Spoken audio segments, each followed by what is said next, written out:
The Integrity Ignite Series once again embarks on international travel, as for the second time this year we find ourselves at the Autodromo Nazionale Monza for the Spartan GP presented by Task Force 300. Qualifying already on the move with the red, white, and blue Thomas Bressi Chevy Camaro on your screen. Defending international winner, defending race winner when we talk about Italy. And it all comes down to whether or not this 24 can extend his advantage in the championship already with 3 wins on the season. Winning last season here in Italy, winning last week in Monza. This team has been on a roll and hope to continue that today for 30 laps of hard charging action overseas again. Great to have you all watching live on FTN. Going to be a fantastic night of racing. We saw quite a lot of strategic battling last time we went to this fabled track outside of the US, and I'll be guiding you all throughout the way. David Kreutz presenting and commentating for tonight's action here in the Ignite Series, and so far this season has been off to a fantastic start. Last week, 88 laps caution-free at Talladega, an incredible driving effort from everyone involved, and we've got over 20 drivers already registered for tonight's racing. Looking to go back at it. Forrest Smith going to be there on your frame. Alan Dobbs is also going to be here with Boomer Logan, Don Stevenson, Justin Morton, Alec Daffin, Michael Stroll, many of our competitive drivers, to say the least, are here and ready to go back at it. And 6 minutes and 30 seconds remain on the timing sheets to get laps in before the racing gets on the move. As it stands, drivers know who's the best in the business when it comes to road course racing. So far this season, it's been Thomas Bressi, winning at Watkins Glen first. Only now, the third race of the season he won was Talladega. He found himself with 2 coming through with a victory at the Glen, and also coming through one at a time afterwards. So he's the odds-on favorite, but many other drivers are looking to put themselves up there as the day goes on. Qualifying is going to determine quite a lot. We've got many competitive drivers in road courses, such as Rob Ackley. We're looking right now at his teammate in Michael Stroll, as he's all in the all-white number 38 machine, and it looks like for some reason he's going to have a silver flare of AC Delco as opposed to his usual number 38. So Michael Stroll going to be looking at a bit different. We'll find out whether or not that's intentional or if that's a bit of a mistake on the programming aspect. Trading paints, it might not be giving us the right look, but for the most part, looks like it matches quite well with the scheme he's got. All silver tonight for the AC Delco crew. 8th place right now. Sean Carmody's going to be 7th, and Chad Mikas will then be position number 6. Looks like it's going to be silver as the theme for the domination, intimidation racing drivers. Chad Mikas now going to be 6th on the board, with Cody Smith then 5th, and it looks like now Justin Morton jumps up to the top. And for a driver who has not gotten it done this season, I think Justin Morton might be the best of the bunch to get it done for the first time, not only this season, but in his career. 2023, he's had some frustrating races, but he's also had pace. And when it comes down to being a road course racer, there is a big 3. Thomas Bressi, as we mentioned, Matthew Thunhorst, and in addition, Justin Morton. We haven't mentioned all too much about Justin Morton as of recent, but he can be up there with the best of them at the same time, and he finds himself on the pole by now, just under 0.2 of a second. So it's clear Justin has pace once again. He'll be the leading Toyota if qualifying were to end right now, and it looks like he's going to try to continue expanding his advantage. 2nd place right now going to be Matthew Thunhorst, as we mentioned. Thomas Bressi then going to be 3rd, with Don Stevenson 4th, and Chad Mike is still rounding out your top 5. 17 drivers have taken times to this point, going back to Brandon Bernhard, 5 seconds off of your pole sitter, and the rest of the field: Alec Daffin, Alan Dobbs, Forrest Smith, Blake Gordon, Casey Shue, Jonathan Gearvon, Andrew Schaub, Cody Griffin as well, all looking to take times within the next 4 minutes. It's now or never, as Matthew Thunhorst is going to come down the line, this time through down a pit road, and back it down for his qualifying run is over. Morton's going to secure the top spot, at least for the time being. Thomas Bressi fades back to 3rd. Thunhorst gets it right in the middle of his 2 main competitors, and Morton's going to take it all the way to the edge of the front straightaway, nearly lose control, backs it down again, and gets back on the move. So for tonight's racing here in Monza, we are using the no chicane configuration, which is seen on iRacing, which allows for the chicanes to be skipped for the most part. There's only one that is mandatory, as we'll see Morton make it around, but overall a 1/10 of a mile shorter, 3.5 mile circuit, as opposed to the modern Grand Prix configuration, 3.6 miles. And for this Spartan Grand Prix, we're sure to see great racing no matter what configuration we're using. 30 laps, and while that might not sound like a lot, it's going to be a lot to endure physically for these drivers, and in addition, the strategy will be all about tires and fuel. You're going to have to save your resources, find out when to come into pit road at the right time, what's the best move for you to make as the racing goes on. Now, it's not just a game of being the fastest at a road course like Watkins Glen is with a very simple layout, but you've got to understand not only the course, but how you'll manage your stuff. It's not as straightforward as the Glen, and while Watkins Glen is iconic as well, the international staple, it is Monza, and there's quite a lot that goes along with a victory here in Italy. Drivers know it, and Justin Morton shows it as he finds himself now leading the way in qualifying by 0.2 of a second. Thunhorst is going to be second spot. Thomas Bressy's third. Blake Gordon now puts himself inside the top 5. The dude wipes number 13, pulls through, and now is going to be just ahead of Chad Mikas. 5th spot for this Chevy Camaro. Looking to get himself a good run in the number 13 team. Blake Gordon, brand new look this season. Number 13, changing for the 48. Alec Daffin moves to that number, but it's going to be Blake Gordon taking on his own new look. And for so far this season, Blake Gordon has shown flashes of dominance, notably at North Wilkesboro, not only during the off-season All-Star break, but in addition, pulling through very strong at North Wilkesboro in the Ignite Series event until the later portion of the race did not go his way. So I'm certain that if there's anyone who's looking to pull through, trying to find that win, knowing he's had opportunities taken away later in the going, Blake Gordon might just be that driver. And for the man who's starting just ahead of him here in the qualifying running, Don Stevenson, if you watch on Tuesday nights on FTN, the Octane Series most recent winner, walk off to finish off the round of 12.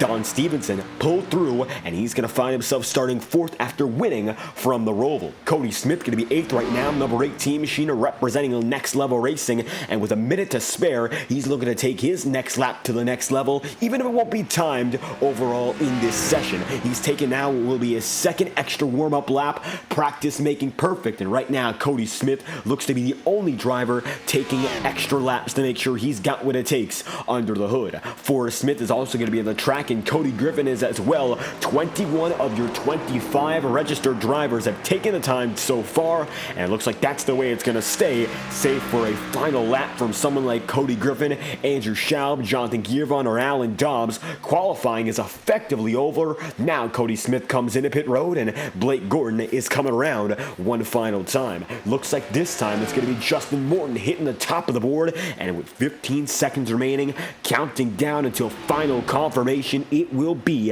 the number 9 machine at the pole tonight in Monza. Justin Morton finds himself position number 1 in qualifying here in the Spartan Grand Prix. It's going to be Morton on top from Matthew Thunhorst and Thomas Bressy. The big 3 on road courses continue their dominance and will line up first, second, and third to make sure they got that track position for the race.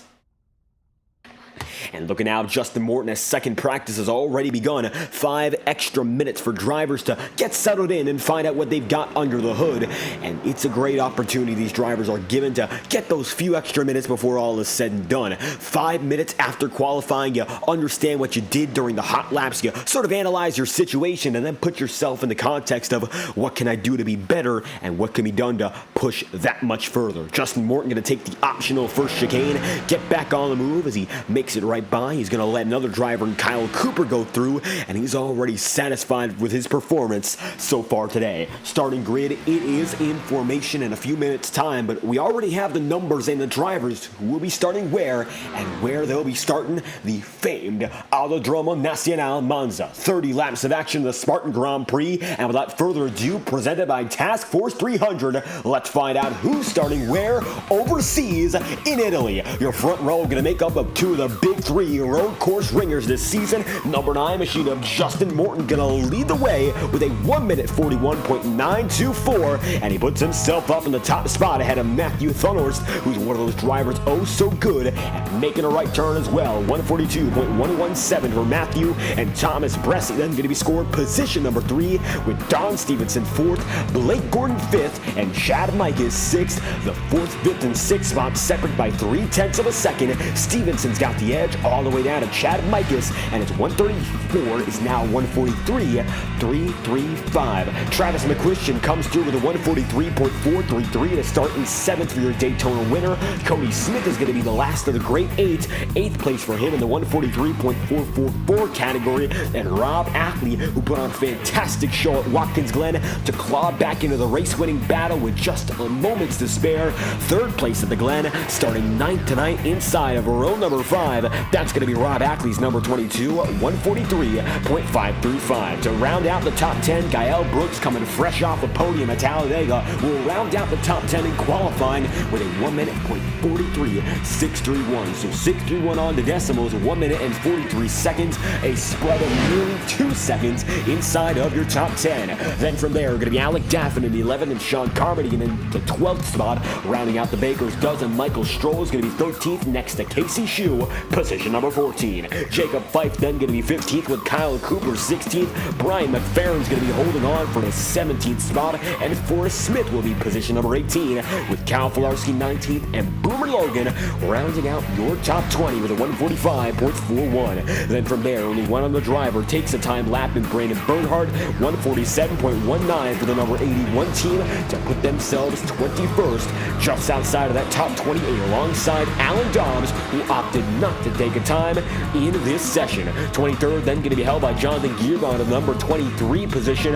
24th heads to Cody Griffin in the number 3 team, and to round out your 25 driver field, Andrew Shaw will be the man on shotgun, the number 55, to round out the starting grid in the Spartan Grand Prix, presented by Task Force 300. And I'll tell you this much, we've got a fantastic sponsor coming on board once again for the 2nd time this year for both international races in Monza. We've got, of course, support we're thankful for, Task Force 300. And I'll tell you this much, if you're interested in playing Arma 3 with a competitive audience that makes it that much more fun, how's about you check out Task Force 300? It's your home for realistic military simulation in Arma 3 with opportunities to play as a rifleman, pilot, combat medic, explosive specialist, and so much more. There's a role for everyone, no matter what you play and how you play. Operations run from 8 to 10 p.m. Eastern every Saturday night, with midweek training courses offered to hone in your skills. Training is provided no matter your experience level, so if you're brand new to Milsims and Arma 3,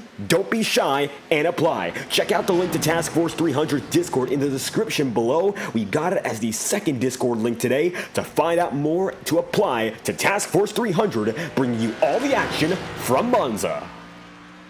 And we thank them once again. Great to have the support, and they're not only going to be sponsoring this race, but they'll also be sponsoring your defending race winner from Talladega. He showed up very well at the last Task Force 300 sponsored event. Thomas Bressy's number 24. He'll be starting 3rd today, so he's got a bit more work to do than if it were to be pole position. But this number 24 has been on a roll as of recent, and drivers already touting him as the man to beat no matter how much experience you've got at a road course. Bressy is the driver to keep an eye on. How about this red, white, and blue number 24? He's the top in second practice. Practice is indeed over. Bressy's the quickest man by 0.7 of a second, but only 3 drivers out to take a time, and the checkered flag flies on warm-up.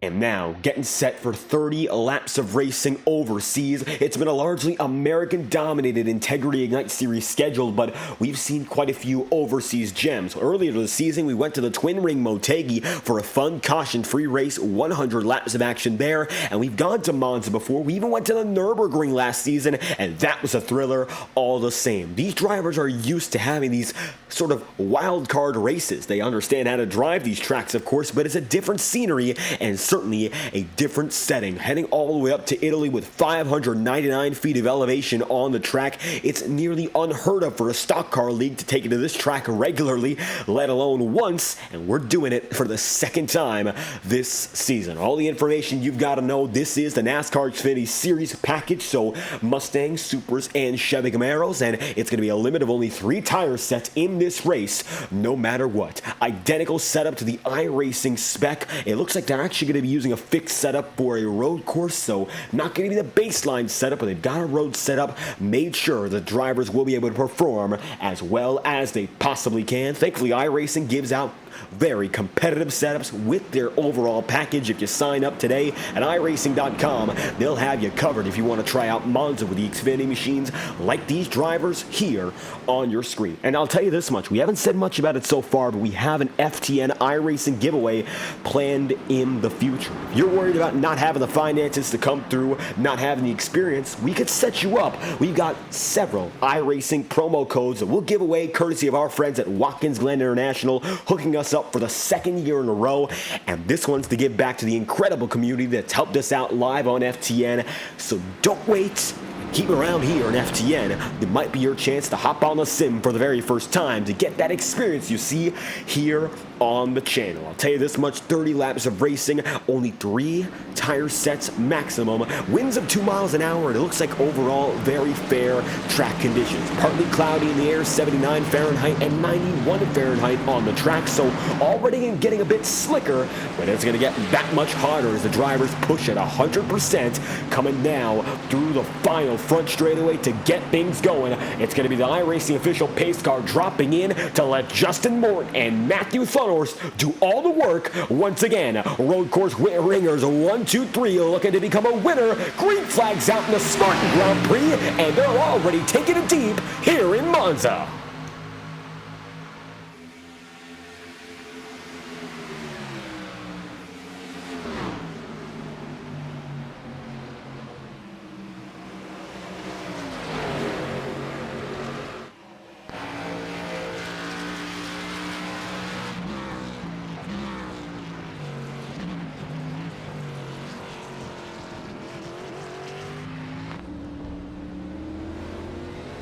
And the caution will fly. Yellow flags out for the first time in a road course this season, and it's a huge wreck. Pile up indeed. Yellow flag falls, and it is a disaster back in the pack. You'll see multiple drivers shredded. They're still trying to run away from it right now. Andrew Schaub just gets away. Look at Brian McFerrin's number 7, and you'll see all the damage there.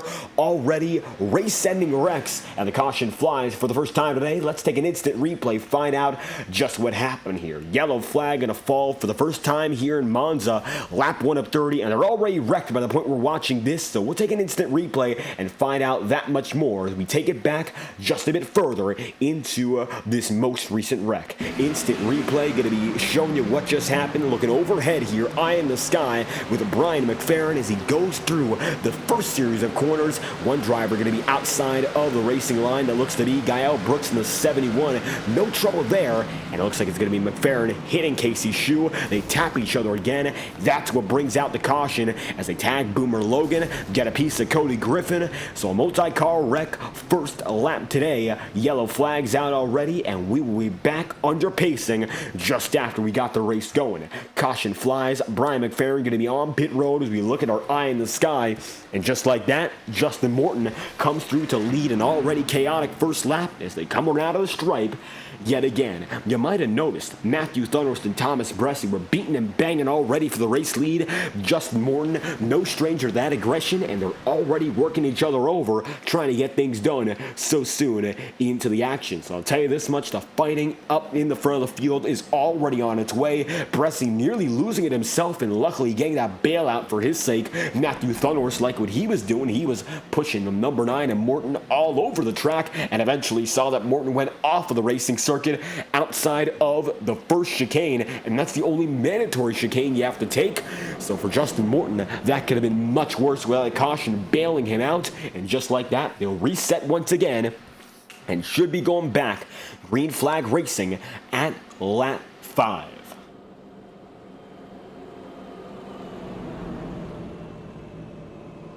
And with long racing laps come long caution laps. First racing lap of the day going to be cut short under yellow. Looks like already Brian McFerrin 1 lap down. Casey Shoe is as well. Boomer Logan went down to pit road, but he'll be back on the way after a 41-second pit stop. Now back driving, that number 94 is. So multiple drivers getting involved. Casey Shoe, Brian McFerrin, namely getting the worst of it. Boomer Logan already back on the way after some damage himself. You saw drivers such as the 71 of Gael Brooks slowly but surely weaseling out of the situation, so no trouble for that 71, despite being oh so close to some contact. The JDR number 9, actually the TDR number 9 of Justin Morton, looking to lead the way as they come through what would be one of the DRS zones for the Formula 1 cars. Here in stock car racing, we don't have that. We have passes all the time. No need to worry. So for Justin Morton, he knows he's at jeopardy of being passed no matter where he is on the track. Could be a straightaway, could be a corner. These are not nimble vehicles, but if you can find a gap, most often it can work out to at least make a lunge in and maybe take a position or two while you're at it. For Justin Morton, he knows that every lap is going to be all about defensive maneuvers if he hopes to keep it up in front. Leading the way so far, 2 laps in of 30, the opening stage out of the way, but at the same time, it's going to make this first restart that much more intense because now drivers are getting settled into the track, but not into the racing rhythm, so they'll have to form that rhythm as they get back at it for the first restart of the day. And it looks like now as they come through yet again, hoping they make it back to the start-finish line, 3 laps in of 30. We'll see whether or not it is the call to make it a shortened yellow flag, or instead, if we'll have to wait a bit longer to get the green flag racing on the way.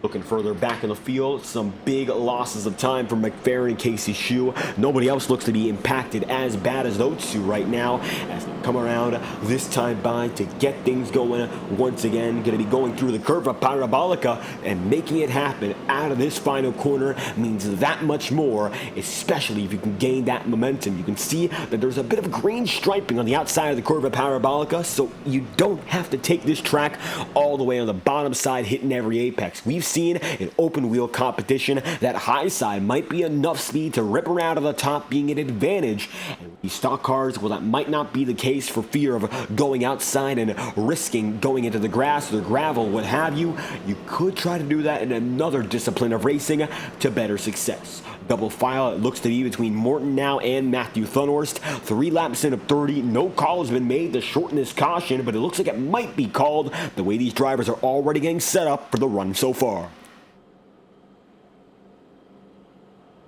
And a few other drivers come down to pit road this time by. You're going to see Boomer Logan once again in, Brandon Bernhardt, Cal Filarski, Alan Dobbs, and Andrew Schaub. So drivers in the back of the field already choosing to make some changes in terms of strategy. Just like that, the first set of tire already being used, 3 laps into 30.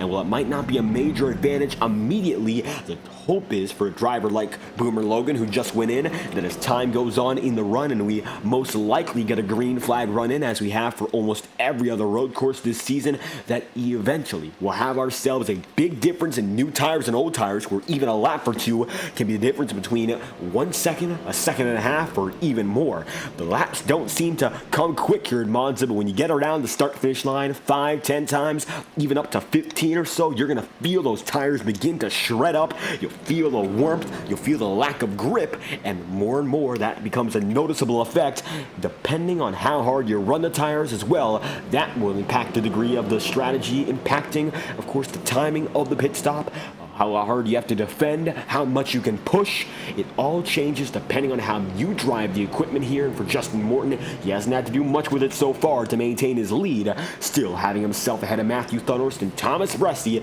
with Blake Gordon jumping right up to 4th and Travis McQuistion there in 5th. Don Stevenson's going to be 6th, with Chad Mikas then 7th. It'll be Cody Smith 8th, Alec Deff in 9th, and Rob Ackley then in 10th, with Sean Carmody 11th and Jacob Fife then in 12th. Michael Stroll is now going to be 13th right behind him, and Kyle Cooper's then going to be in 14th, with Forrest Smith rounding out the top 15 as it stands. Drivers coming through this time by under yellow for the first time today, and hopefully the only time. We have not seen a yellow flag at a road course this season to this point, but unfortunately, major incident on the first lap involving McFerrin, Casey Shue as well, multiple other drivers having to get out of the way quickly. Even though it was multiple cars getting involved, luckily most of your field is still all right, good to go for the rest of the way. They'll be coming around to the Curva Parabolica once again. It looks like there will not be a short yellow flag in the instance we get a caution tonight. It should be this length each and every time. So hopefully that's not many times at all. We have not seen a caution at this magnitude all throughout the season. It looks like this could be the longest caution individually of the entire year, the way things have gone. 3 laps into 30. They're coming through this time by down the Parabolica. Brian McFerrin retires from the session. His race will be over, and it looks like the damage to begin the night is too much to come back from. McFerrin down and out. First driver out of this race, 25th and last. We'll see whether or not Casey Shue opts to do the same thing and retire his number 4. It looks like right now he's still on pit road, 2 down, and could come back on the track within the next 5 minutes. 7 minutes and 44 seconds of damage already repaired for Casey Shue. As you'll see, the front end doesn't look to be remarkably out of shape, so could be a chance for Casey to get back on before the restart as they come around this time by. Lap 5 will get back to the racing with 26 laps to go.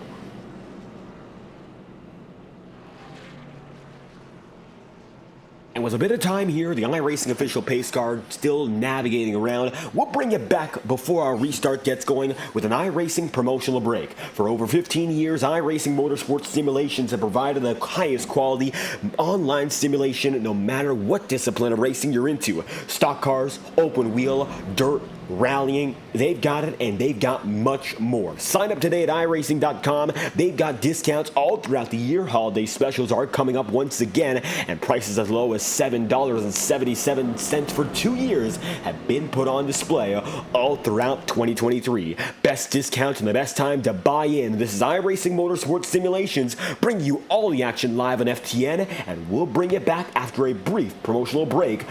Lap 5 being our restart time to get things going in the Spartan Grand Prix. Racing isn't easy, but experiencing it is. iRacing puts you in the driver's seat with the industry's leading sim racing game. Drive on laser scan replicas of the greatest racing circuits from around the world. Go head-to-head against other drivers chosen by skill-based matchmaking to ensure competitive racing at every level. Compete across all your favorite series. In officially licensed cars, engineered to deliver the most accurate driving experience possible.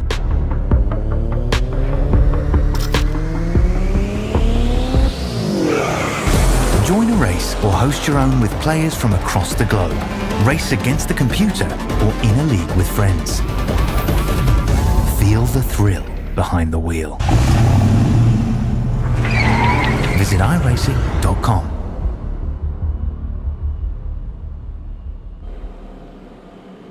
And coming back now, still under caution here at Monza. This is the first yellow flag of the day here in the Spartan Grand Prix, presented by Task Force 300. So far, been so good for Justin Morton, leading every lap on the day to this point. And even though he had some trouble getting on the way immediately, even missing the first chicane on the track, it looks like he'll be good to go with a caution bailing him out and getting him back in sorts for the remainder of this race. 26 laps to go after this point here for Morton. He's got Matthew Thunhorse then in second, and Thomas Bresci going to be position number 3, right behind the pair who are in the front row. Blake Gordon is as well. Don Stevenson and Daytona winner Travis McQuistion looking to find themselves as the dark horses today, maybe putting together a solid underdog run as the race goes on.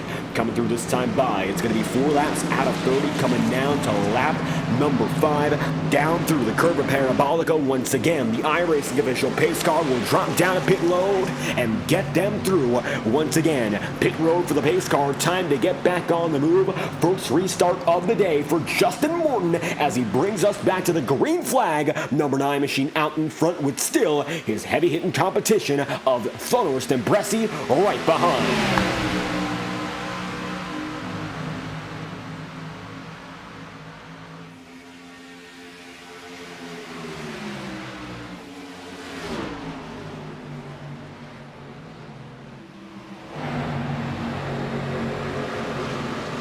As the field comes through this time, looks to be a much cleaner effort by the entirety of the pack, front and back. You'll see them all make it by without Rob Ackley spinning for a brief moment, and all of a sudden we've got trouble again. Michael Stroll, Rob Ackley, Brandon Bernhardt, and the yellow flag will come out for the second time. Michael Stroll involved in this one. You saw a huge hit to Rob Ackley, and the yellow flag falls as soon as it leaves us. Caution is out again. Let's take a look at what just happened here as we try to find out in the specifics. Looking from the eye in the sky once again. Rob Ackley going to be man involved. And we'll take a look yet again. He's going to get tapped by his teammate Michael Stroll, goes around, then hits Kyle Cooper, hits Dobbs, then get involved with Brandon Bernhardt and Gael Brooks. Looks like Jonathan Giervon swerves out the way, but trouble as the yellow flag flies once more. Michael Stroll able to get out of it. It looks like Jonathan Giervon is too, but still, 2 cautions already to start off this race. 5 laps in the books to this point, and the caution comes out again. Rob Ackley already disconnecting after substantial damage, and with the yellow flag flying so quickly after the first, we're in jeopardy of not seeing these first 10 laps play out at all, and that's going to be an immense change to our strategy as a whole. Matthew Thunhorst is scored as their leading driver, getting it on the scoring loop over Justin Morton. So far, not much racing has been done. Looks like some trouble getting back under green here in Italy, as we didn't have this trouble last season. It looks like it's arising now as we find ourselves coming down to lap number 6, still not seeing the green flag laps.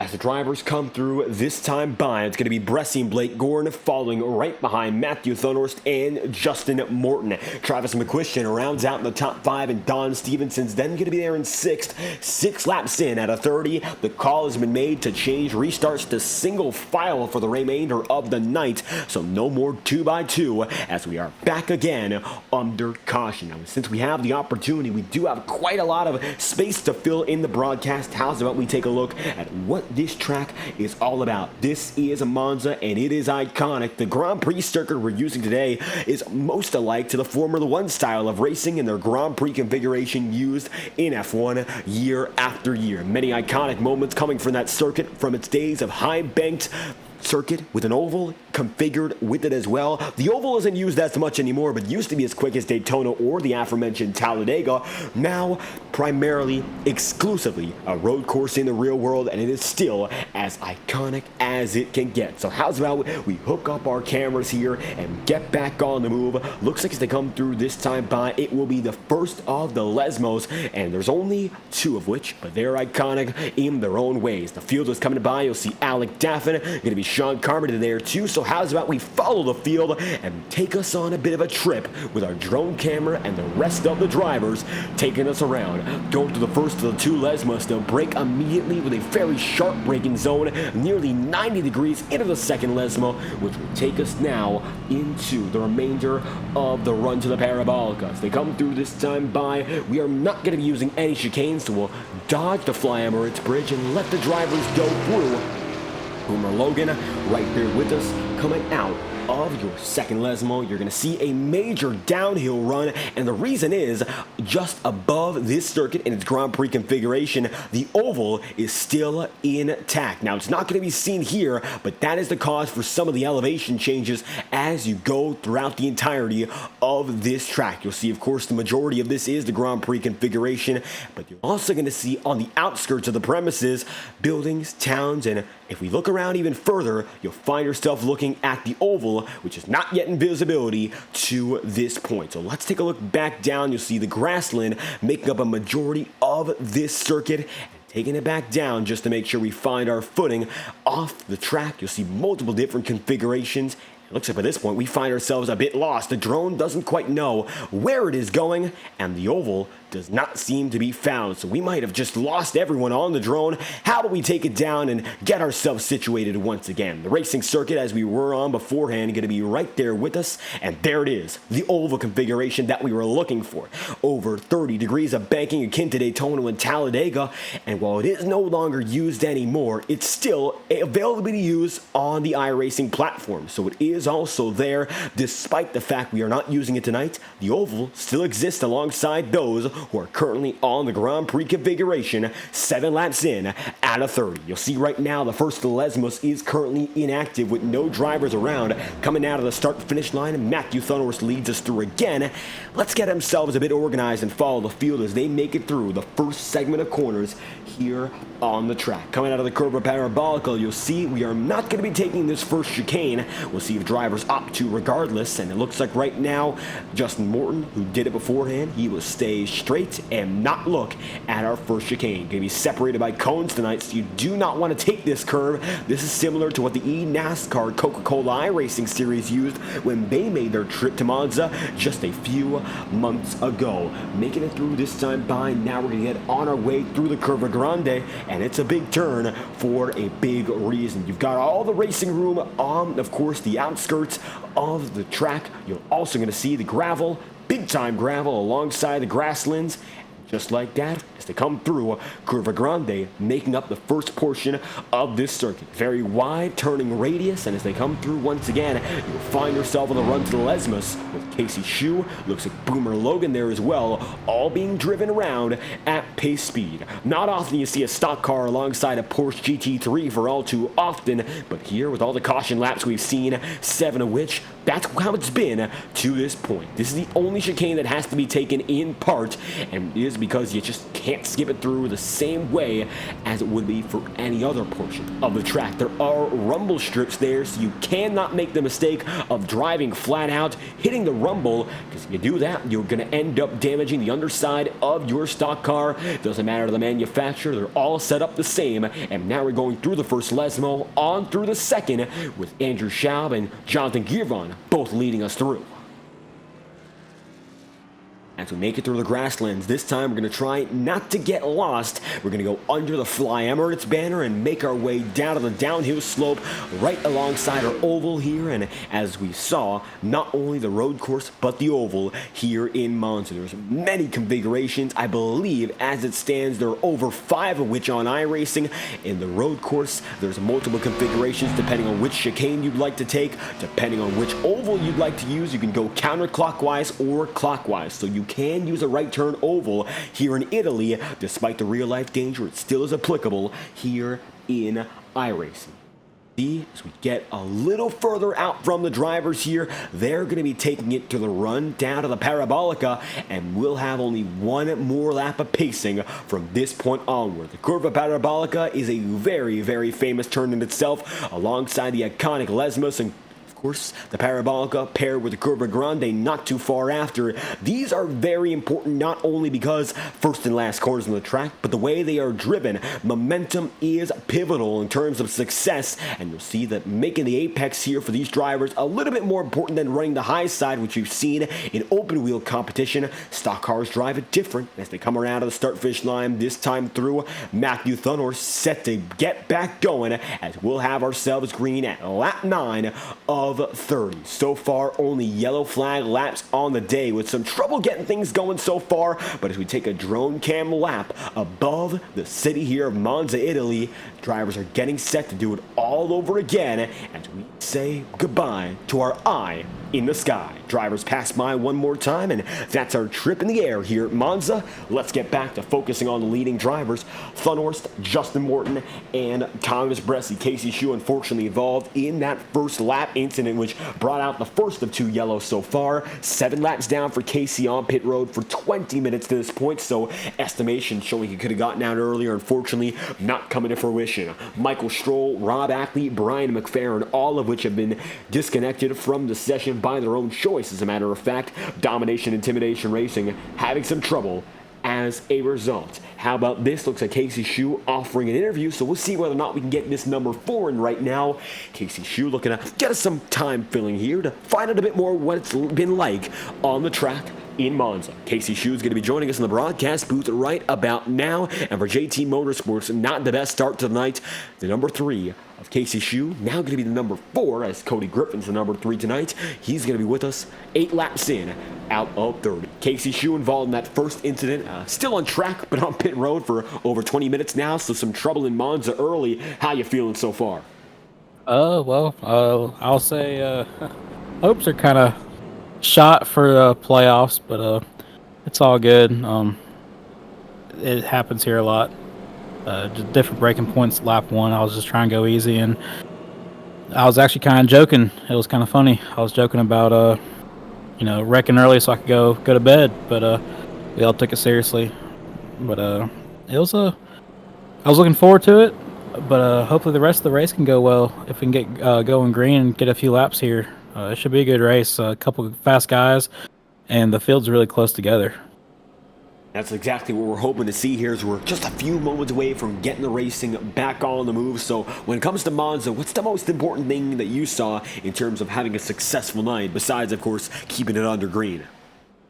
Well, I'm not really stellar at road courses. I'm just kind of middle of the pack. But honestly, from everything I was looking at in practice, probably just keeping those tires underneath you, because there's a lot of acceleration, 3 longer straightaways, and just kind of just avoiding the bunching up on the heavy braking zones, really. So other than that, it's just kind of straightforward.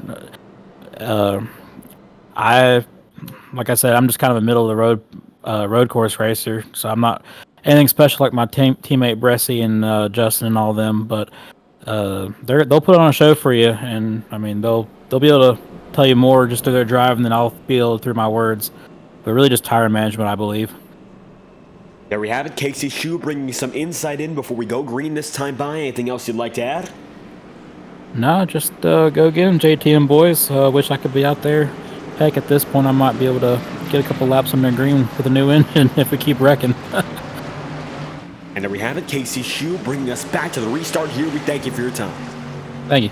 And with Casey Shue back on the move, number 4 machine still going to have some trouble getting back going as the Spartan Grand Prix comes around for what will be its second restart of the day. 9 laps in, we're still hoping to get some green flag action on the move as the green flag flies for now. Lap number 9, back on the way, led by Matthew Thunhorst, the green back in the air.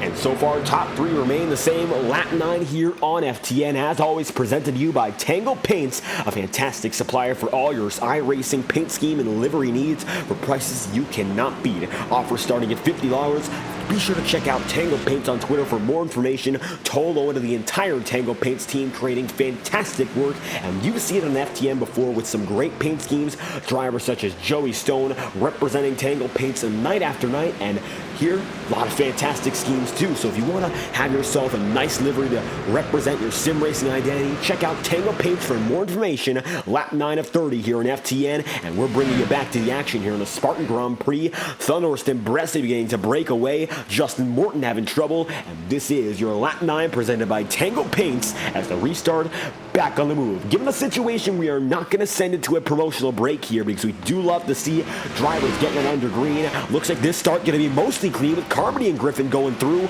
They'll make it around and luckily not cause trouble in the run down of the Parabolica, but that could have been much, much worse. Cody Griffin gets it going. Cal Folarski locks it down, saves it back of the field frame, and it looks like back of the field, back of the frame at the same time, getting it all going. Now Matthew Thunhorst has that lead, and it's going to be Bressie going up high to rip the high side here in the Parabolica. He's trying things differently already and finds himself up top to put himself in the second spot.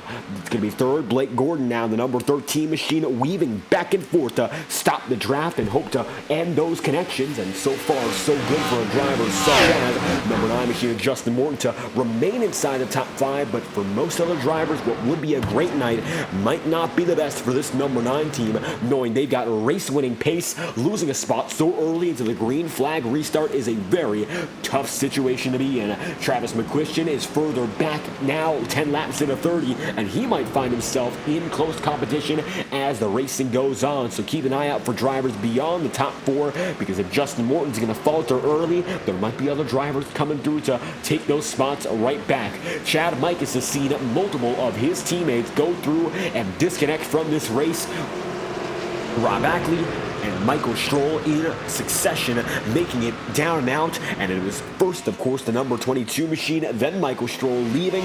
Now it is a 25 holding for Domination Intimidation Racing alone up in front. Chad Mikus finds himself in 6th, looking to go for another very solid finish. Been in a run of very successful races, his career high being set just 2 weeks ago in Atlanta. 2nd place finish to his teammate in Stroll, and he's looking for a chance to solidify his playoff run if there's still an opportunity. Knowing how many drivers have already found themselves at the back of the field for circumstances out their control, it could be the best night of all the nights to make it through and adapt and find yourself coming out with an advantage. Because of the chaos, it might be tough for most of these drivers, but if you can take from it and become that much better, it'll make your chances at coming through with a shot at the title that much better. Matthew Thoder is going to lead him down 11 laps into 30, and we find ourselves now with only 20 laps to go. With all the laps that we've seen to this point, we have already moved past the 22 lap to go marker, so we're going to have our crack cams 22 to go,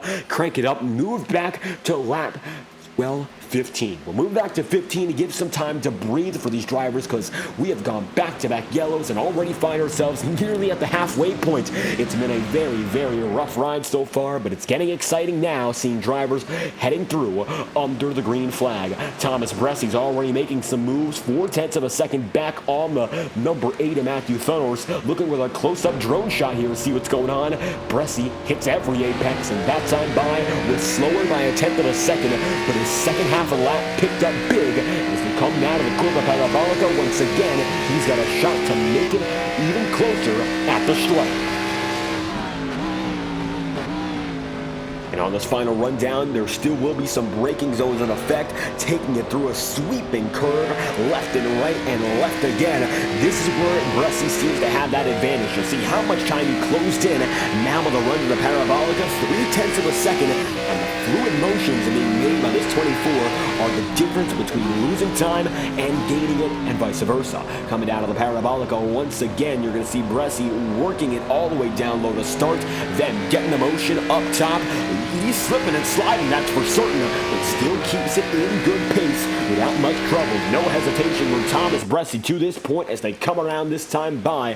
24 machine's going to be in 2nd still, and Blake Gordon is holding on well inside position number 3. For Blake Gordon, not at all a bad night. He's able to break out himself, and even though he was not slated to be one of those guys as a front-running contender, he's looking to be the shock of the night, hoping to turn out with a good race report at the end of 30 laps. So far, so good in the first dozen, and it could be this number 13 making it around for a chance at a podium, if not a victory. Still right there with your leading drivers. It's not out of the question as we look further back in the field with battles from Don Stevenson, Chad Mikus, and Daytona winner Travis McQuistion. The question has been all throughout the season since Daytona, when can this number 93 team get back up in front? Now, Travis, no doubt, is a driver capable of race winning. There's a reason he already has one on the season, but the biggest question has been whether or not he can continue that success as the season goes on. And right now, while he's being hustled around the track by Don Stevenson and Chad Mikus, he's been running very firmly inside the top 10 tonight, let alone inside the top 5 too, and now finds himself on the inside of the 25 as they come down to the run toward the parabolica once again. Gonna hope not to hit those rumble strips, but Travis does and gets beaten off the line again with Jacob Fife now covering. Fife finds himself now in the 8th spot, making time all throughout. And Alec Daffin is right there too. Daffin is in the 9th spot right now, looking to make up a few spots of his own. And for Alec, he's going to go all the way up to the top here, try to make it work around the first 2 Lesmas. Didn't then. Now going through the parabolica, still does not have an opening. But as they come down to the front stretch, it's going to be Thunhorst and Bressy working each other over already. 18 laps to go. And there's a shot for Thomas Bressy to make it through. We'll take a look at our virtual reality perspective as it loads up right now. The pass is going to be put into motion in VR. Bottom right of your screen will show you Thomas Bressy looking to come through for the race victory. 18 laps to go, and he's already hounding Thunhorst for another chance at victory in back back-to-back weeks. This will be his fourth of the season and will make him the odds-on favorite for the championship. Earlier on, it looked to be Anthony DeBardo, who was coming through with win after win, it appeared, but ever since this number 24 got the shot to take over at the Glen, he has been the man week after week, winning at Talladega in a thrilling photo finish. And while it is not often a track determined by inherent skill, 2 races this season at Talladega, we'll say this year is the full-on season, and he won both. So for Thomas Bressie, it is far from over already, going to be inside the second spot firmly, but Blake Gordon's bringing himself up too. He's quicker than Thunderhorse at the same time. It could be a 3-man race if this number 8 continues to defend. Task Force 300 star driver Thomas Bressie remains focused on the task at hand, getting this race win from Thunderhorst just ahead of him. As we look at the battle for the race lead, now going to be looking for the back bumper of Matthew Thunderhorst, who is your leading driver to this point. 18 laps to go. The drivers have been on their pit stint for a total of now 13 laps, so there is an expectation to see drivers coming down a pit road sooner than later. We've gone nearly halfway into this race, coming out of the Parabolica once again down to the Curva Grande, and there should be pit stops by at least lap 15 to 20. That should be the range. Drivers come in. They've chosen not to this point, holding on to all the caution laps.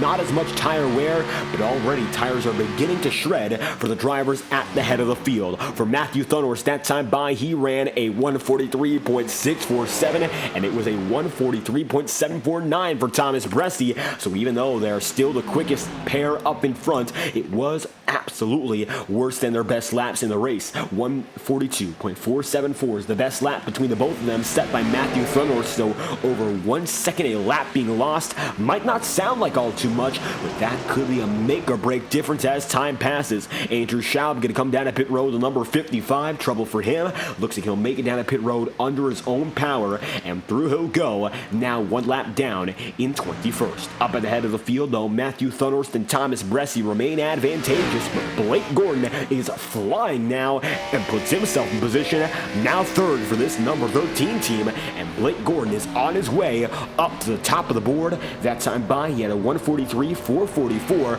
so even though he might not be the quickest driver in terms of hot laps, he's fast, and he's consistently fast.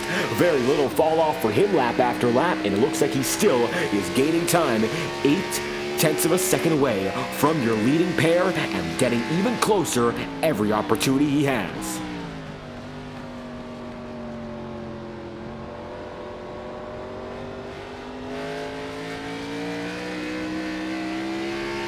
Right now, for the third spot, it is Blake Gordon, number 13 machine, still right behind your leading pair.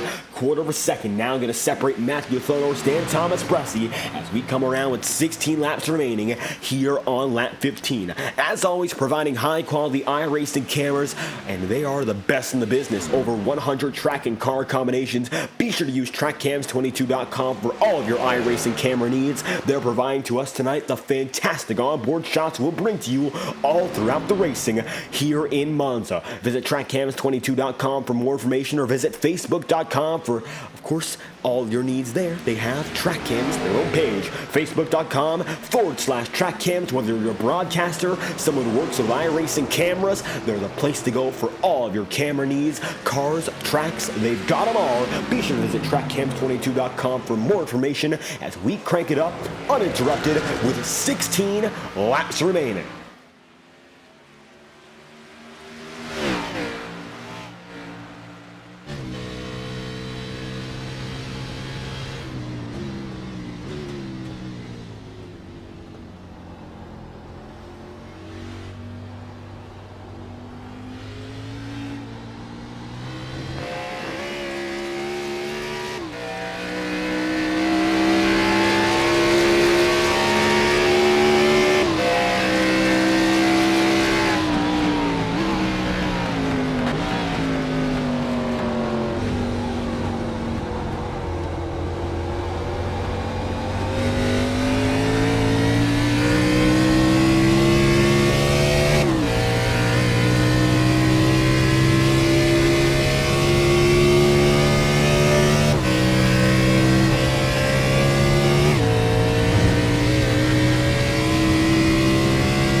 And now with only a total of 14 laps remaining, I'll tell you this much, these laps are flying by for your race leaders as they get set to go around once again. Now past the halfway marker, they're looking forward to what's next, and they know a pit road stop is imminent. It's expected no matter what. Quite frankly, it's inevitable. If you made it this far, the action will only get better from here. With 13 laps remaining on the day, we only now find ourselves with a total of 20 drivers on the track. You saw Alec Daffin wreck during there, crank it up, and he finds himself now out of this race, hitting the tire barrier, and now going to be done for the night. Unfortunate for Alec Daffin, getting caught up late in the going here, and it looks like he's going to have to park it and end his night on the wrecker, and it looks like there's still more for him to do with the remainder of the season. If he wants any chance to return to the playoffs, it won't come from a great race tonight. What we have seen so far is a great race between our top two drivers, Matthew Thunhorst and Thomas Bressi. These two putting on their A game all night long,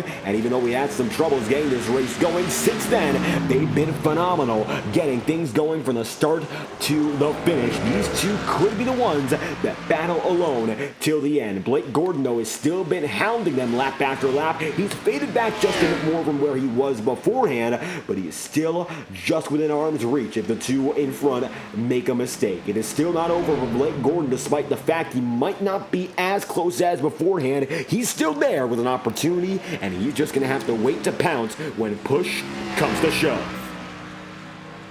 And waiting for opportunities, one of the biggest things about road course racing in the Ignite Series. It's never over till it's over. And despite the fact we've got so many racing juggernauts who are fantastic night after night, these still could make a mistake. It is not perfection. These drivers, they are only human. So if there is something that goes wrong, it could impact the race detrimentally and end their chances. Who knows what these drivers are going to end up doing when it comes down to the final laps, because it could get aggressive, could get risky, and 18 laps in on the book so far, make it 19. Right now, another chapter in the story that has been Monza. Matthew Thunhorst has led almost every lap. Justin Morton getting the few under yellow, but since then, it's been Matthew in control as we look from the back bumper. Thomas Bressi still right behind.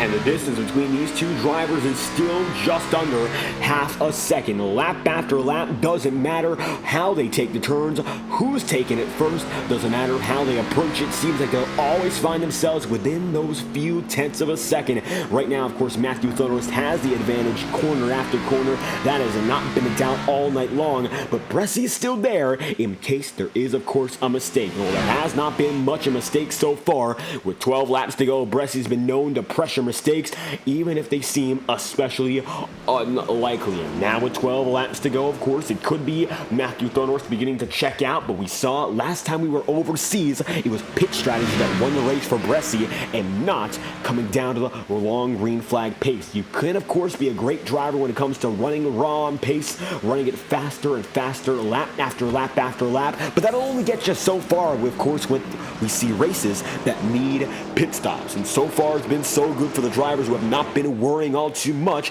but eventually they'll have to come down and make that one stop. Whether or not they choose to here now, or if they opt to do it later, still remains to be seen. We're seeing some other packs right now, Sean Carmody, Gael Brooks, and it looks like we're seeing pit stops begin here and now. Dropping down to pit road, this time by Thunhorst and Bressi. Both are going to make it through. They're both going to be behind the pit wall and make it in this time by Matthew Thunhorst comes in, leading Thomas Bressi. Two drivers making it at the same time. Yellow flag will not be called. It is green flag pit stops for the first time today. And who else but your two leading drivers to kick off the party down on pit road. Drivers are now gaining spots rapidly. Taking a look up in front, it's now going to be Blake Gordon leading the way 20 laps in.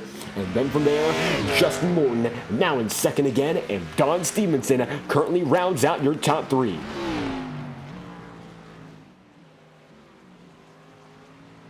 And with the top 3 now changing so drastically, we'll see whether or not these drivers who are usually going to be behind the drivers such as Thunhorst and Bressie have an opportunity to sort of make something of this situation, maybe begin to run a different strategy, if it's even possible, run this out as long as they can, get those bonus laps led.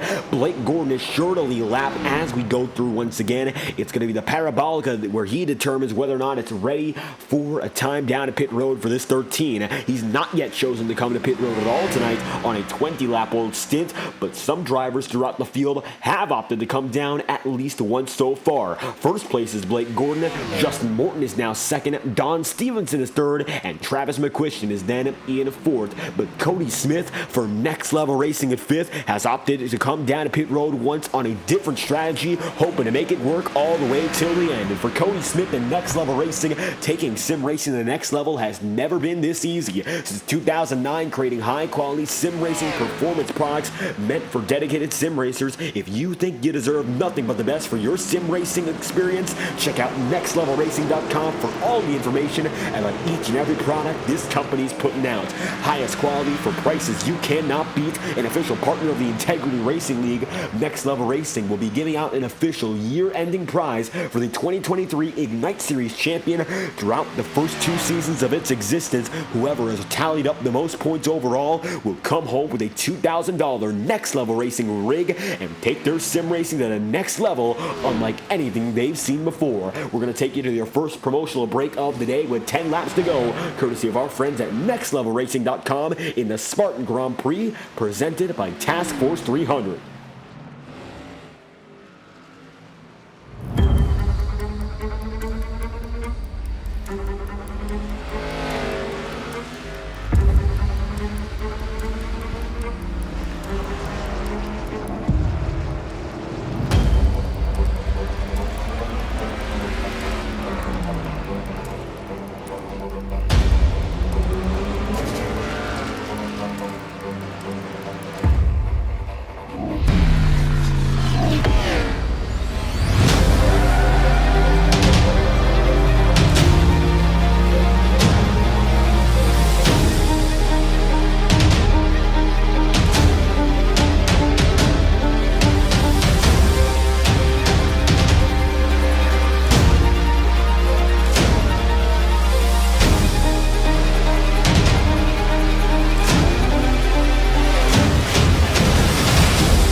Coming back now with 9 laps remaining, Cody Smith trying the alternate strategy, and he finds himself now in the single digits of laps, 4th place behind 3 drivers who have opted not yet to come down to pit road. Blake Gordon leads the way over Don Stevenson with Justin Morton now in 3rd, so drivers doing it a bit different here as opposed to following the strategy of former race leaders Thomas Bressie and Matthew Thunhorst. And you might have noticed the number 24 getting out of pit road quick enough to make that jump. Bressie gaining 1 second in and out of pit road with a faster pit stop by half a second and gaining the other half entry and exit. So all of a sudden the number 24 machine, if they all have to come down to pit road, would be the effective race leader. Gaining that time on pit road is exactly what he needed to pull out the lead on Matthew Thunhorst. Once again, as we mentioned, it's not always about having that fast lap time after time after time.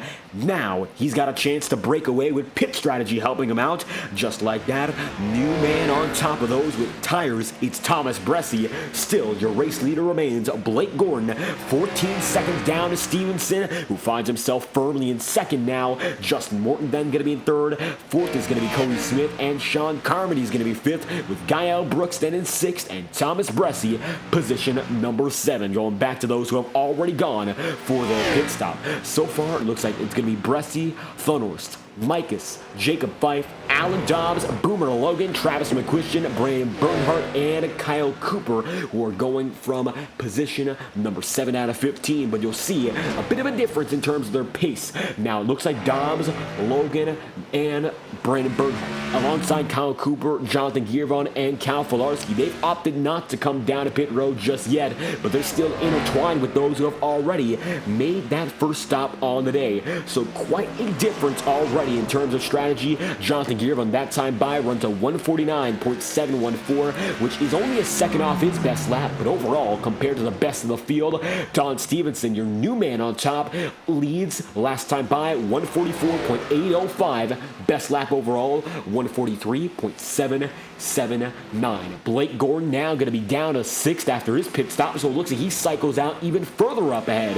29-second pit stop, a fantastic effort, but it might not be enough now with Thomas Bressi hounding on the back bumper.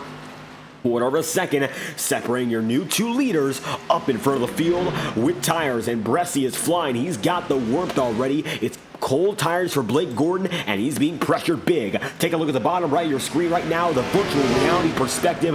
Bressi down low, going to make that pass and easily make it by Blake Gordon. It was a great undercutting strategy, but it might not be enough for Blake Gordon. The risk, he takes it. It pays off for second right now. In terms of the cycle, he'll be right there in the runner-up spot, but it looks like right now, the Task Force 300 crew gets back ahead of another fierce competitor up ahead.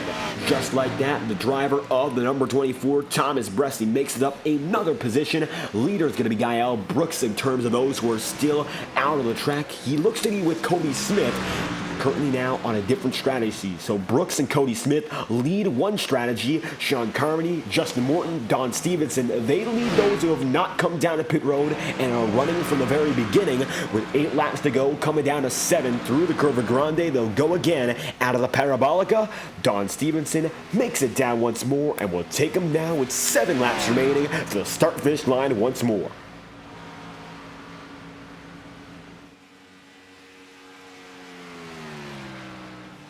Even though Don Stevenson has not yet come down to pit road, he still has a chance to do so. 7 laps to go. He's trying to stretch this for as long as he can, but the chances now that there's a pit stop or anything caused without being green flag are very unlikely. 24 laps in, and it looks like 24 laps is about the max a driver can do right now with 7 laps to go. 17 plus 16, it is, of course, not the number we're looking for. We're looking for 16 plus 7, and that would come out to 23. Cody Smith would only have to run 23 laps if this is the strategy to beat. But look at Sean Carmody there. Carmody is also going to be fighting for this position. It's the 3rd spot. But the thing about Carmody, unlike that number 18 of Cody Smith, he does not have to worry. Cody Smith, he is seeing a driver right behind him who is already in jeopardy of needing a pit stop, but he does have to worry about going off the track. Cody Smith, he'll lose some time and now sees Gael Brooks right behind him.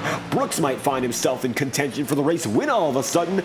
Now we'll see, coming through once again, there could be the huge braking zone lunge by Gael Brooks, and now just like that, he will lead the drivers trying to go long all the way. Looks like some caution pit stops are going to come down to benefit Gael Brooks. Now he gets ahead of Cody Smith. 71 machine finds himself now in the best spot to be, but that might not be for much longer. Take a look back, 2.5 seconds. It is Thomas Bressi making time and making it up fast. He might be able to make it by the remainder of these drivers before it's all said and done. 7 laps to go. Don Stevenson comes down to pit road, this time by. He'll leave Morton and Sean Carmody to do with what they've got left. 6 laps to go now. Morton leads them, and he still sees the support from Sean Carmody about 8 seconds adrift. Gael Brooks comes around. He'll see Cody Smith right there with them. Thomas Bressi gaining more and more time each and every turn. He's just got that much more grip because that time by, Justin Morton ran a 144.932. Serviceable lap, not a bad lap at all, but Sean Carmody ran a 145.6. Gael Brooks ran a 145.0, so a bit better than Sean Carmody, but Cody Smith ran a 147.885, and he's in big trouble now as he's going to be the first driver swallowed up by not only Thomas Bressi, but Matthew Thunhorst here. So the drivers who have already gotten themselves a new set of Goodyear rubber are clawing back quick and making up the deficit in real time. How about this one for Matthew Thunhorst? He's still right within arm's reach of Thomas Bressi, and he's going to see Cody Smith finding himself in trouble again, going through the Lesmus, and it looks like he is able to recollect collected a bit quicker than before, but loses about a second of time on his lap, and now Bressi is set to make the pass. Coming up closer and closer to this number 18 machine, Thomas Bressi looking to make the move for what would be position number 4. Cody Smith has 4th, and you know Thomas Bressi wants it in a last lap charge. It could be for Bressi. Every moment matters before that white flag, making up spots, making up time before the final lap flies. Now he's going to find himself getting even closer to that next level racing, number 18. Cody Smith going to send it deep to try to get things going to the Parabolica, but that will not work out. Now side by side, the 18 is going to fade back, and he's going to try to use that high side for momentum, but not enough grip. And as they go side by side at the stripe, Bressi's got that edge, and it's just enough as he'll now take him through into the Curva Grande. New driver in the third because Sean Carmody just went down a pit road. Bressi makes up that much more time and finds himself now inside the podium with the number 40 down a pit road on his own. Now it's going to be Morton and Gael Brooks trying things a bit different. 5 laps to go. It's Justin Morton leading from Gael Brooks, Thomas Bressi in third, and Cody Smith now in 4th. With 5 laps remaining, still a ways to go in terms of the action, and the Next Level Racing Chevrolet is still inside of your top 5, battling for all he has. For dedicated sim racers who deserve nothing but the best, check out Next Level Racing for high-quality sim racing performance products since 2009. We'll bring you back after this brief promotional message, courtesy of our friends and the official partner of the Integrity Racing League, NextLevelRacing.com.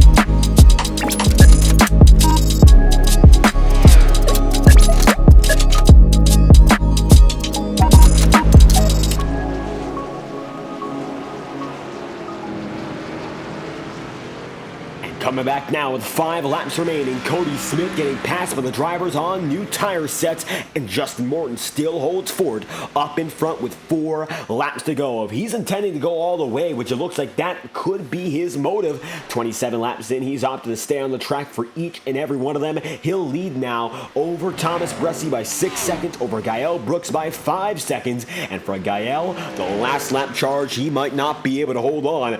5 laps to go. We went to 4 now, and it looks like he's continuing to lose time. 4 laps left. Not good at all if Gael wants to keep it going, and you can see how much slower he is through these chicanes. Gets very loose, and now Bresci's going to make that charge down to the bottom side. 4 laps remaining. Just like that, Bresci takes another position and makes it around the Task Force 300 Chevrolet. Another pass made, and Thomas Bressi makes more time yet again. With 4 laps to go, and Thomas Bressi still fighting for that race win, we're going to take you through our Fireball Talks non-stop configuration, because tonight has come down to the number 24 against the rest of the field. Clawing through on tire strategy, making a big push when it matters the most. Let's take you now, Fireball Talks non-stop, and see what's going on, not only with the race leader, but the rest of the field at the same time.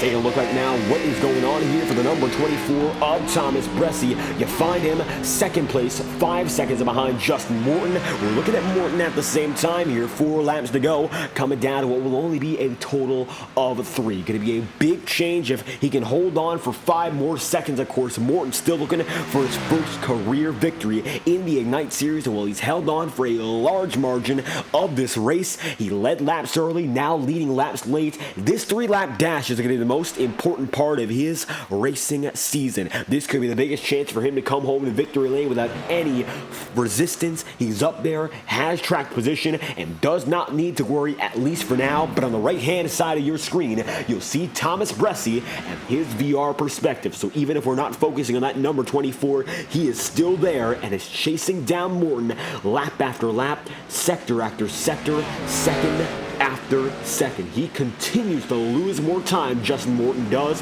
and as Morton continues to fade back that much more, it looks like it's going to be Thomas Bressi and even Matthew Thunhorst gaining time all the same. Matthew Thunhorst finds himself now in this third spot, and he's looking pretty good to do it once again, making a few more spots up on Gael Brooks, Cody Smith. If he can get through Justin Morton, there's still a chance this number 8 fights for the race win when it matters the most. Time might be running out for Thunhorst, but he's proved to be clutch before. Regular season champion last season, the inaugural season, and while he has not been able to go to victory lane ever since that point, he'd love to get it back at a track that absolutely rewards driver skill. They'll be coming now through the Parabolica with Justin Morton leading. He'll take him into the braking zone first with 4 seconds to spare over 2 racing laps. The question, can he hold on and can he complete the job? 2 laps to go in the Spartan Grand Prix as they'll take it around the Parabolica once again, going through our DRS zone for the open wheel machines. It's all about manhandling here in the stock cars. 2 laps left. Justin Morton leads them and finds himself ahead now by 4 flat seconds over Thomas Bressi and Matthew Thunhorst there at the same time. It's going to be a very, very challenging run for Bressi here with these final laps, putting it in the perspective of this number 24.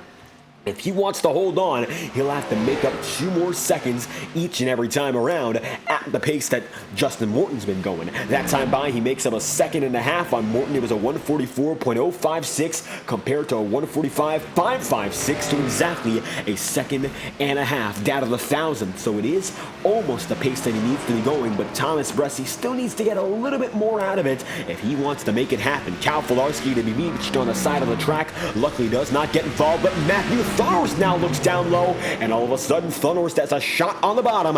Bressi drifts out of the way and gets it back in front, but they're going to be neck and neck now as they'll be distracting each other through the Lesmas. All of a sudden Thomas Bressi has competition, and this could be enough for Justin Morton to make his move and get it done, race winning with old tires. Bressi keeps it dead even with the number 8 as Thunhorst. Matthew tries to hold it high, doesn't work out. Thomas gets the spot back, but that might have been the moment that wins the race for Justin Morton. 3.5 seconds ahead now with time to spare. He gets all the time he lost back in just 1 corner, and now only has a white flag to go if he wants a shot to come through and get it done out in front from Monza. The Spartan Grand Prix comes down to this final lap. 1 more lap to go, and Justin Morton looking to come through for his first career win in the Integrity Ignite Series. Making it down to the white flag this time through Thomas Bressi, 3.5 seconds off. You're watching his VR perspective on the right side of your screen, and you'll see Justin Morton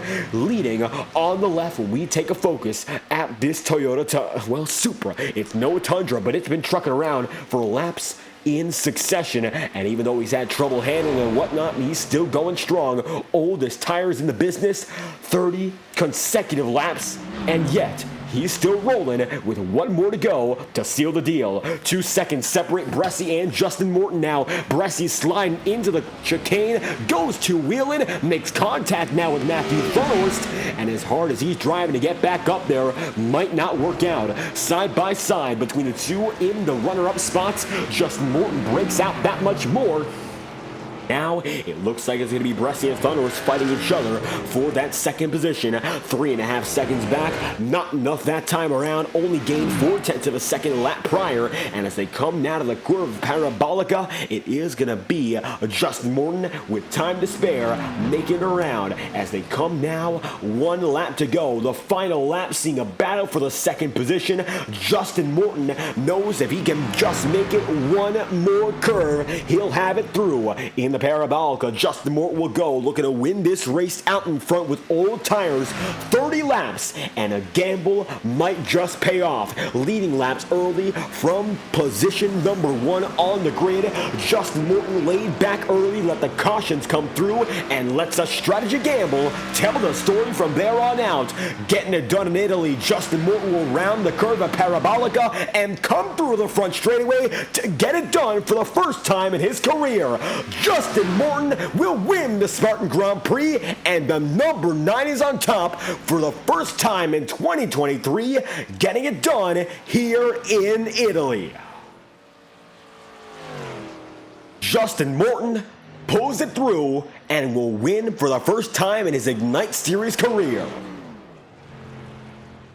And for Justin Morton, this one is major. Getting it done in the Spartan Grand Prix with the competition behind him. Bressie second, Matthew Thunhorst then in third. The big three of road courses come through once again and deliver another exciting finish, start to finish. We saw cautions, we saw attrition, and we eventually saw strategy being the difference between the number 9 winning and another driver like Bressie's 24 or Matthew Thunhorst's number 8 coming through on top. Racing from Monza never disappoints, and once again, we get a thriller of a finish to cap off a night overseas. Stay with us here on FTN. The Schumacher Racing League will be live, and I think they still are at Watkins Glen. We'll automatically redirect you to that feed with Andrew Schulte broadcasting as soon as we're through with coverage here from Monza. It's Justin Morton getting it done for the first time in his career over Thomas Bressie second, Matthew Thunhorst third, and then Gael Brooks in position number 4. Going to be Cody Smith in 5th, and Blake Gordon then in 6th with Chad Mikas 7th, Don Stevenson 8th, Jacob Fife 9th, and Travis McQuistion 38 seconds back, rounding out your top 10. Going to be Alan Dobbs then 11th, Boomer Logan is going to be 12th with Brandon Bernhardt 13th, and Kyle Cooper 14th, and Jonathan Giervon position number 15. Cody Griffin comes through one lap down with Cal Filarski 17th, Sean Carmody 18th, and Forrest Smith 19th. As Alec Daffin is 14 laps down in 20th. Then the Leandrew Schaub in 21st, Michael Stroll 22nd, Rob Ackley 23rd, and Brian McFerrin 24th with Casey Shue 25th and last on the day. Coming now through the curve of Parabolica one more time, it will be Justin Morton, Thomas Bressie, Matthew Thunhorst, and it looks like Blake Gordon there too, Chad Mikas as well, making it around.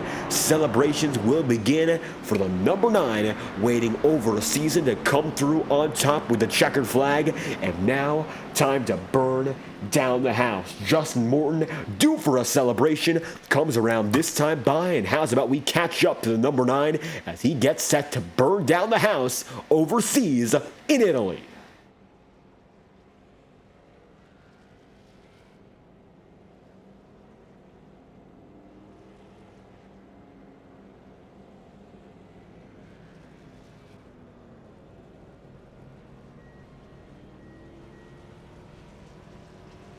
And it looks like immediately Justin Morton opting to disconnect instead. No burnout from our number 9, but all the same, a fantastic drive to get it done here in Italy. We'll bring you your final Next Level Racing promotional break of the day and bring you back with our top 3 interviews as Justin Morton comes through celebrating very slightly, and the racing paid off to get through to victory lane. One more promotional break courtesy of our friends at Next Level Racing as we'll bring you back from our Spartan Grand Prix presented by Task Force 300.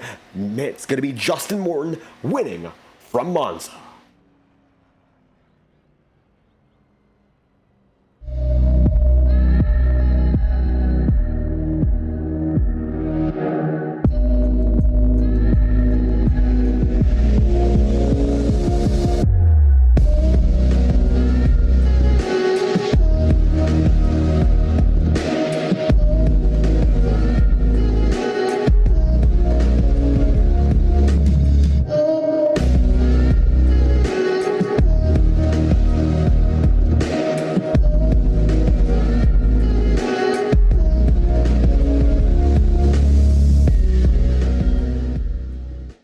As the field comes around to finish a fantastic race here in Monza, 30 laps of action, strategy played a major role, and one driver opted to gamble the way no other would. 30 laps, one stint, and Justin Morton does things different to come through with his first win in his Integrity Ignite Series career. And I'll tell you this much, it's been a long time coming, but tonight here in Monza, you break the streak and come through with a checkered flag for the first time, not only this season, but in 2023. Winning at Monza, how does it feel tonight?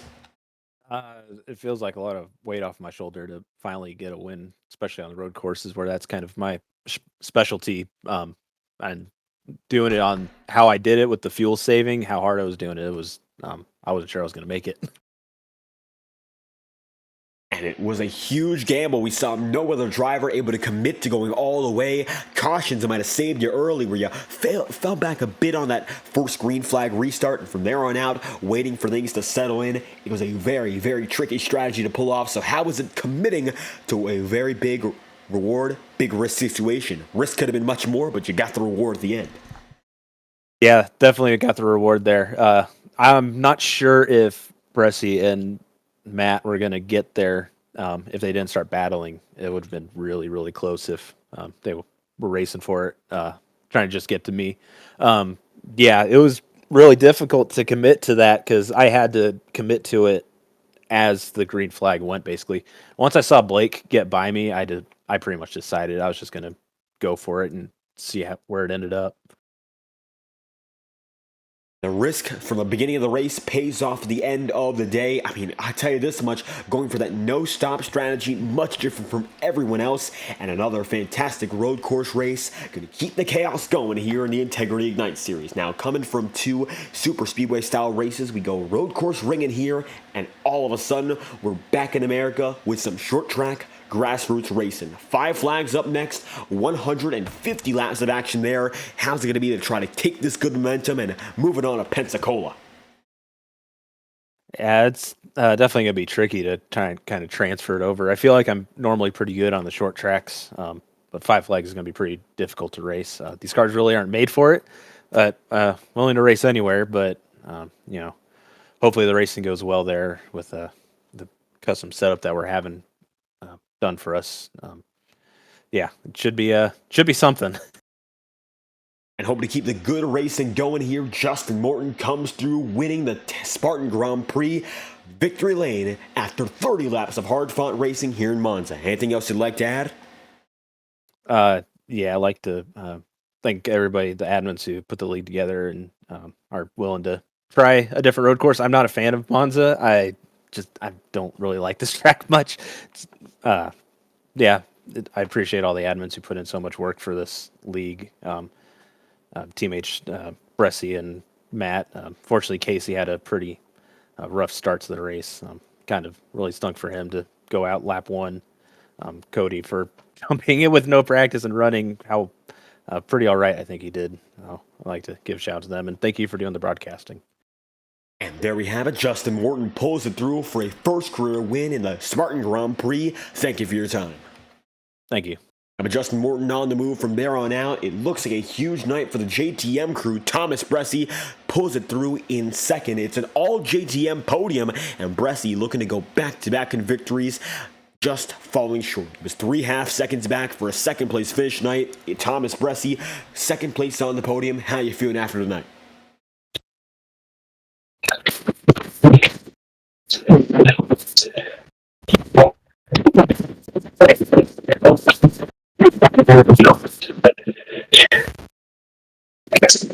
And not quite sure if we got a copy. The mic is not coming through clearly, so might be an issue on your end, might on ours, but can't quite hear what's going on.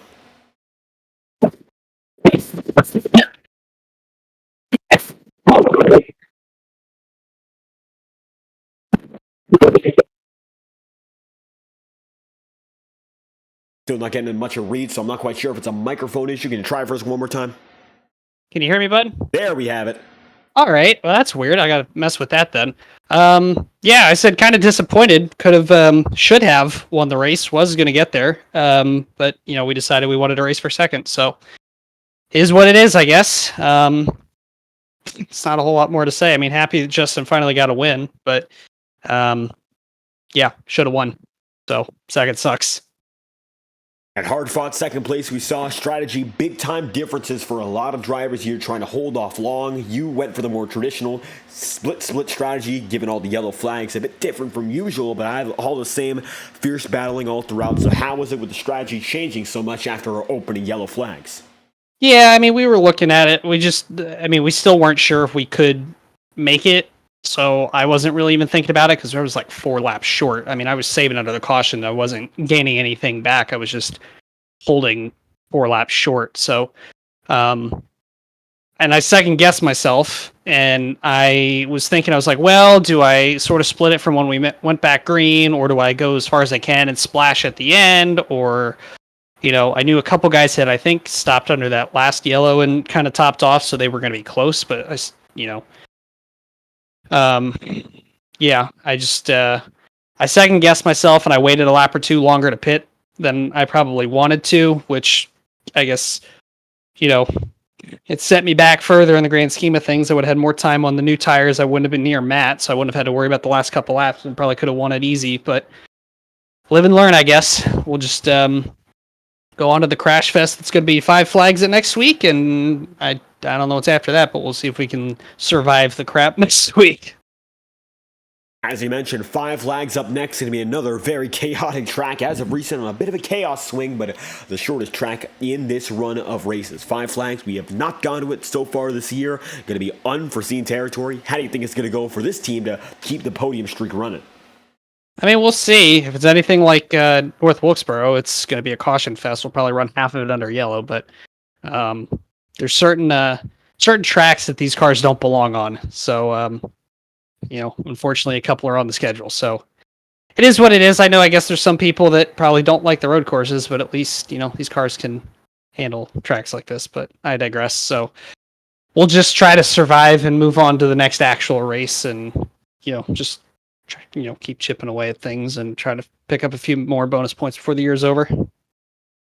And hoping to keep on rolling here, Thomas Bressi, second place on today in the Spartan Grand Prix presented by Task Force 300. Anything else you'd like to add after tonight's event? Yeah, just, thanks to the JT Motorsports guys. Again, congrats to Justin for the win and the admins for what they've done, you for doing the broadcast, all the Task Force 300 guys for their support and being title sponsor of the race. Unfortunately, couldn't get them a win. Should have, is what it is.